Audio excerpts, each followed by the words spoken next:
At our son's parent-teacher conference, his English teacher pulled me aside and asked if I was feeling better after the breakup. I was confused, until she showed me a copy of a school newsletter submission written by my husband's mistress. About finding love again after years of lies. I waited until we got home, and threw his bags onto the front lawn. I never thought I'd be the woman throwing her husband's stuff onto the front lawn. That always felt like something you see in movies or trashy reality shows. Not real life. Not my life. But that's exactly what I did. My name's Melanie. I'm 42. I live in Collingswood, New Jersey, with my 11-year-old son Jonah. Or I used to live there with my husband, Derek. We'd been together for 17 years. Married for 14. I thought we were fine. Not amazing, not some dream couple, but stable. Comfortable. Safe. I was wrong. We'd been having our usual issues. Small arguments, him working late more often, less affection, the normal stuff I chalked up to getting older and being parents. I wasn't suspicious. I was tired. I was doing everything I could to hold things together. Then one Thursday night, I found out the truth in the most humiliating, stupid, blindsiding way possible. At our son's parent-teacher conference. It started like every other school meeting.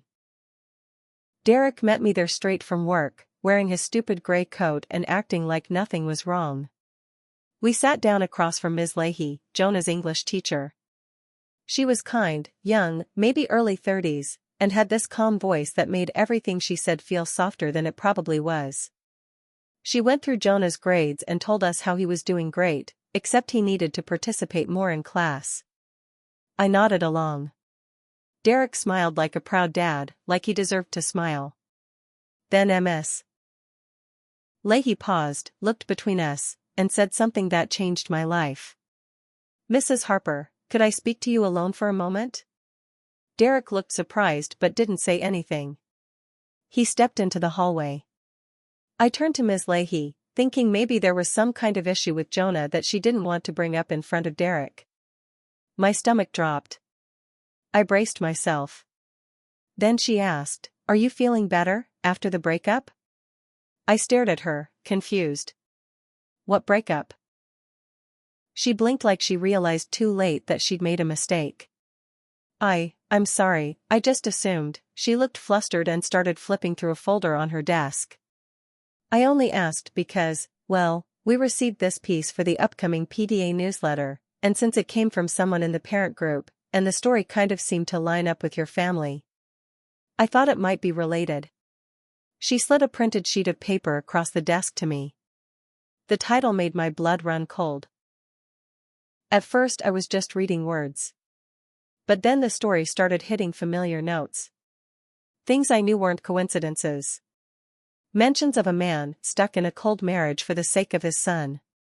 A woman who had waited patiently, supported him through every fight. A new beginning, now that the man had finally made the decision to leave his loveless marriage and be with the one who truly understood him. I couldn't breathe. It didn't say Derek's name. It didn't say mine. But it didn't have to. She talked about being part of the same school community. About attending bake sales. About sitting in the same room with the other woman and keeping quiet, all while smiling for the kids. She was talking about me. And Derek. Ms. Leahy was still apologizing, but I wasn't listening anymore. I pushed the paper back toward her. "This isn't about me," I lied. Then I stood up and walked out. Derek was waiting in the hallway, scrolling through his phone. He looked up. "Everything okay?" "Yup," I said. "Let's go." He followed me to the car like nothing had happened. Talked about how proud he was of Jonah. I didn't say a word.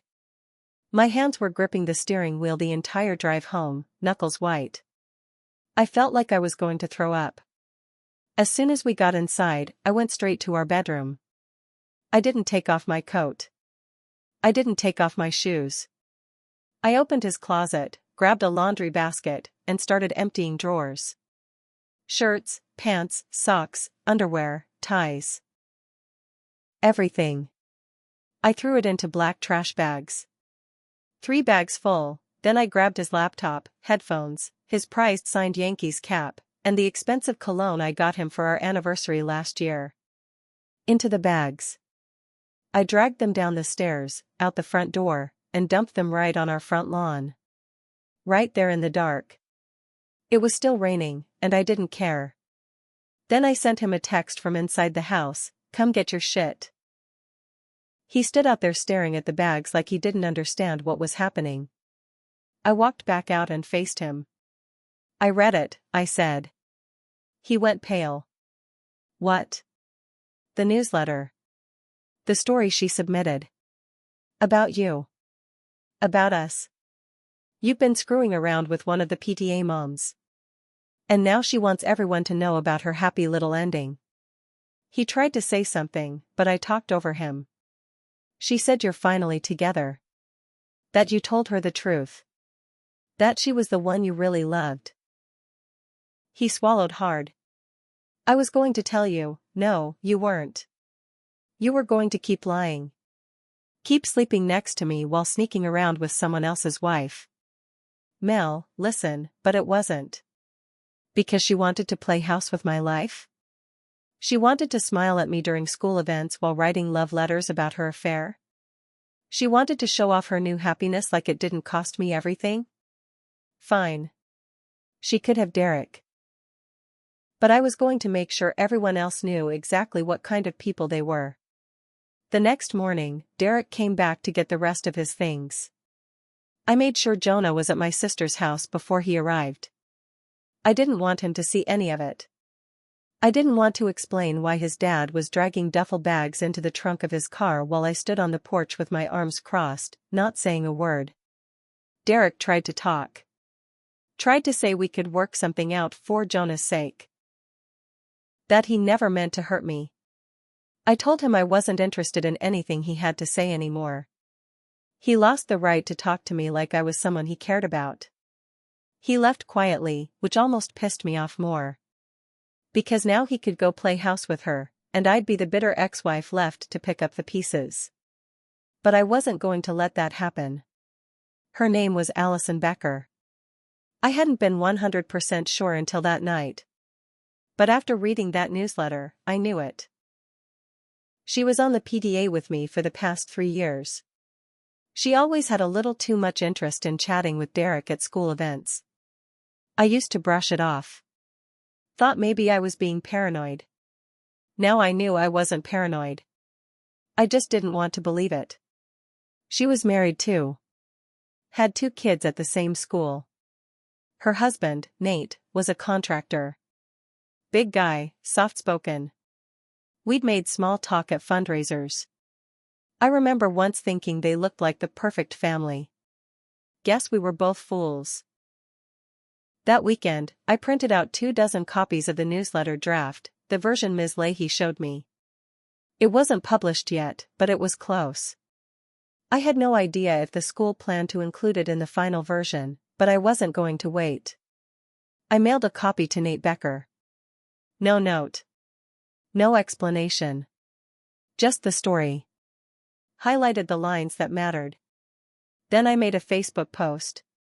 Not ranting. Not angry. Just facts. To anyone wondering why Derek Harper has moved out of our home and left Jonah and me on our own, I suggest you read the upcoming PTA newsletter for a story titled Finding Love Again After Years of Lies. Written by a fellow parent who's been seeing my husband behind my back for 2 years. They're very proud of it, apparently. I tagged no one. Didn't have to. The post exploded in less than an hour. I started getting messages. From other moms. From friends. Even from people I hadn't talked to in years. Some of them were shocked. Some admitted they always wondered. One mom said she saw Allison and Derek out once having lunch in Philly, and thought maybe it was just a work thing. People talk when they think it's safe. And now that it was out there, the whole town was buzzing. But the best message? That came the next night. From Nate. He asked if I could talk. Said he'd received the newsletter. That had explained a lot. I met him at a diner just off Haddon Avenue. It was quiet, late. He looked like a man who hadn't slept. We sat across from each other, and for a long minute, neither of us said a word. Then he looked at me and said, "So they're screwing each other, huh?" I nodded. He sighed. "I thought maybe I was just a boring husband. She stopped touching me 6 months ago. Guess she was saving it for your guy." I laughed, bitter. Derek said the same thing. That our marriage was cold. That she understood him. He shook his head. Unbelievable. We talked for 2 hours. About the lies. The patterns. The nights they said they were at work late or volunteering. He told me he found a burner phone in her car a few months back. She claimed it was for emergencies. He believed her. I told him I found out during a parent-teacher conference. By the end of the night, we both realized something: they didn't just cheat on us. They built an entire fantasy life. At our expense. And they thought we were too stupid, or too nice, to ever do anything about it. 2 days later, the final version of the PTA newsletter came out. The story was gone. Cut completely. No explanation. No statement. Just removed like it never existed. But the damage was already done. Allison pulled her kids out of school by the end of the week. Said it was for personal family reasons. She moved in with Derek a few towns over. I know because Jonah accidentally mentioned it when Derek came to pick him up for visitation. They have bunk beds there now, he said. For Allison's kids and me. My stomach turned. But I didn't react. Not in front of my son. But I wasn't finished. See, Derek had been planning to quit his job and start a business with a silent partner. He'd been bragging about it to friends. Said he was going to open a specialty auto shop over in Cherry Hill. He wanted to be his own boss. What he didn't know. His silent partner was a guy named Shane, someone I introduced him to. And Shane? Was now dating my cousin. When I told Shane what Derek had done to me, and who he did it with, he didn't even blink. Next thing I knew, Derek's startup funds dried up. His lease on the Cherry Hill location fell through. His business launch? Cancelled. Guess cheating on your wife and pissing off the person who connected you to your investor isn't the smartest plan. But the real twist? That came next. Because remember Nate? The betrayed husband? He had one more surprise in store for Allison. And I was about to find out just how far this was going to go. I thought things were finally slowing down. Derek had moved out. Jonah was adjusting. People had stopped whispering every time I walked into the grocery store. Allison had disappeared from the PTA and practically vanished off social media. Her Facebook went dark. Her Instagram deleted. Just gone. I figured she was hiding. Too embarrassed, maybe. Or maybe she really believed that by leaving her husband and moving in with mine, they could start fresh. But the universe wasn't done with either of them. And neither was Nate. He texted me on a Saturday morning. Need to talk. Got something you'll want to see. We met again at the same diner. He looked calmer this time, focused. Like someone with a plan. He slid a manila envelope across the table. Inside were photos. Screenshots. Copies of emails. All of it pointed to something I hadn't expected. Turns out, Allison hadn't just been screwing Derek. There'd been another guy. A coworker from her old office. Someone she'd been flirting with before Derek. There were texts going back a year and a half. Right in the middle of the affair with my husband. Nate found them after she left her iPad at the house by accident. So while she was helping break up your marriage, he said, she was testing out a backup plan. I stared at the screenshots, my heart pounding. What's her end game? I asked. He shrugged. I don't think she knows. I think she just gets off on the attention. She likes being wanted. Derek wasn't her soulmate. He was just her next stop. I didn't know whether to laugh or scream. She had destroyed 2 families for a man she didn't even plan to stay loyal to.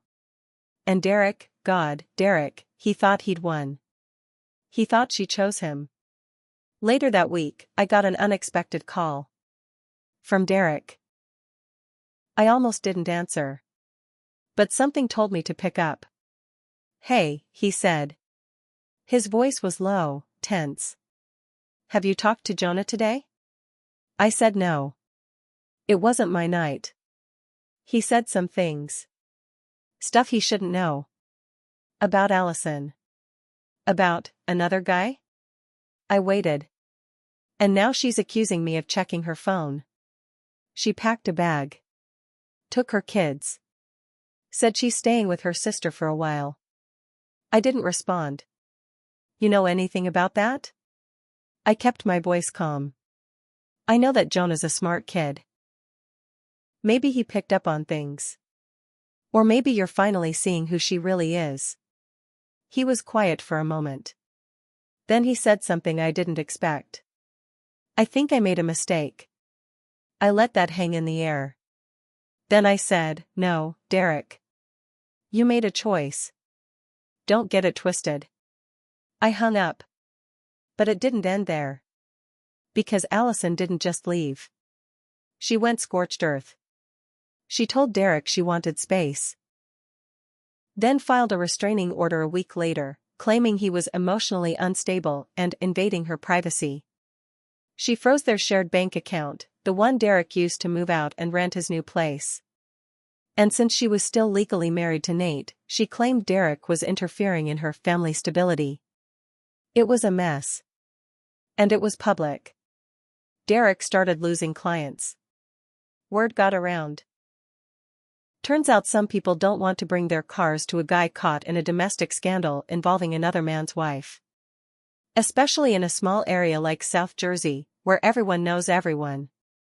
Then came the final punch in the face, for now. Nate filed for full custody of their kids.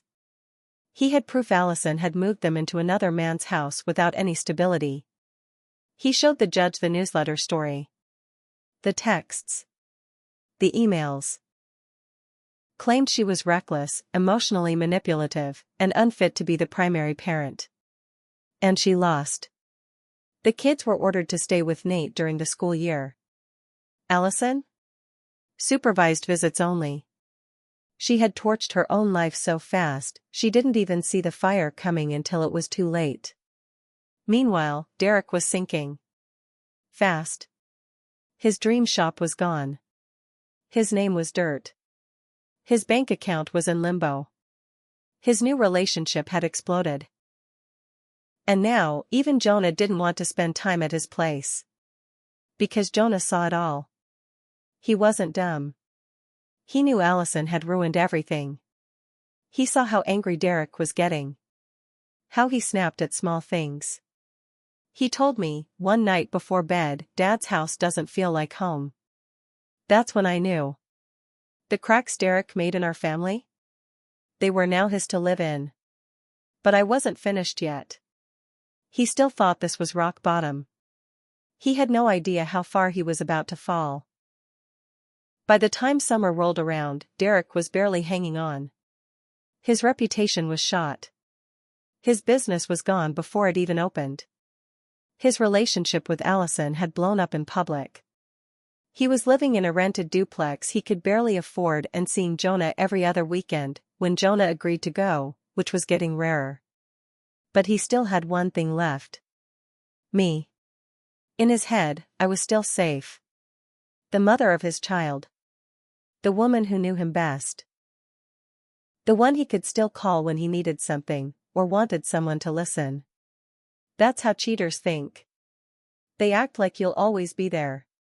Like you'll eventually get over it, move past it, maybe even forgive them one day. But I wasn't done. Because while he'd spent years lying to me, I had spent months collecting every lie he told. Every receipt. Every text. Every email Jonah had accidentally seen. Every work trip that wasn't real. Every credit card charge that didn't match. Even Allison's newsletter draft, the one the school tried to pretend never existed, I saved that too. And I built a case. Not for court. But for war. It started with the IRS. Derek had been doing side jobs for cash, under the table, unreported. Auto body work for friends of friends. He kept it quiet so he wouldn't have to report the income. But I had pictures. Texts. Even a copy of a Venmo transaction labeled engine swap. I filed a report. A few weeks later, he got audited. Next came his new landlord. I found the property listing on Zillow. Looked up the owner's name. Called him. Let's just say, landlords don't love hearing that their tenant is involved in a nasty affair scandal, has a history of unpaid debts, and is now facing a tax audit. Especially when you follow it up with a public post in the town Facebook group asking if anyone knows a reliable, honest local tenant. Derek got a notice to vacate the property 2 months later. Then, I filed for full custody. I hadn't planned to. At first, I wanted Jonah to have both parents, even if Derek didn't deserve it. But after everything, after watching my son come home quiet, angry, moody, confused, I realized Derek's house wasn't just a broken place. It was unsafe. Emotionally unsafe. I had screenshots of texts Derek sent to Jonah late at night. Guilt-tripping him. Making him feel bad for not visiting. Making him feel like he was responsible for the divorce. The judge agreed. Full custody granted. Supervised visits for Derek. Just like Allison. I thought that was the end. But karma wasn't finished. Because a few months later, I ran into Nate again, this time at a neighborhood fundraiser. We hadn't talked since he got custody. I figured we'd both quietly moved on. But he came up to me, handed me a cup of lemonade, and said, "You look lighter." "I feel lighter," I said. He smiled. Then he said, "You ever think about starting over?" 6 months later, we were dating. Slowly. Carefully. Respectfully. Not because we needed each other. But because we'd both survived the same storm, and didn't come out bitter. Just clearer. Stronger. Wiser. Our kids got along. Our families were supportive. There was no drama. No lies. Just peace. As for Allison? Last I heard, she moved in with her sister in North Jersey. Tried to get a job at another school but couldn't. Word travels. Especially when you write about destroying someone else's marriage in a newsletter. She lost her kids, her marriage, her boyfriend, and her place in this town. Derek? He moved to Pennsylvania. Tried to start over. But you can't start over when you never take responsibility. When your lies catch up to you. When your own child doesn't want to talk to you. He sends texts on birthdays and holidays. Most go unanswered. I don't feel sorry for either of them. They didn't just betray me. They mocked me. Publicly. Smiled in my face while cutting the ground from under my feet. But I didn't scream. I didn't fight dirty. I waited. And then I took everything back, piece by piece, until there was nothing left for them to stand on. Now, when people ask what happened between me and Derek, I just smile and say, "He left." She wrote about it. And I let the truth finish the job.